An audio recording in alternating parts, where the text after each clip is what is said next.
সে তার অসুস্থতার জন্য অনুপস্থিত ছিল। He was absent because of his illness. Okay, তো এখান থেকে আমরা একটা জিনিস শিখবো। মেন ব্যাপারটা কি শিখবো এখান থেকে? এখান থেকে মেন ব্যাপারটা যেটা শিখবো সেটা হচ্ছে বিকজ অফ। এই অফ তো আমরা জানি প্রিপজিশন, কিন্তু বিকজ অফ এই ব্যাপারটা কি? এই বিকজের সাথে অফটাই যায়। এই জন্য আছে না, এটা যদি আমি ফর করতাম, he was absent for his illness, এটাও হতো এই জন্য, কিন্তু এখানে জন্যটা আমি বিকজ অফ দিয়ে করলাম।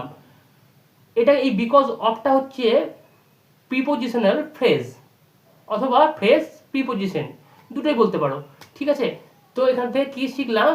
বিকজ অফ, এটা এখান থেকে মেন শিখলাম। এই বিকজ অফ কথার অর্থ, বাংলা অর্থ হচ্ছে জন্য, ফর মানে জন্য, বিকজ অফ মানে হচ্ছে জন্য, একই মিনিং। Okay, thank you.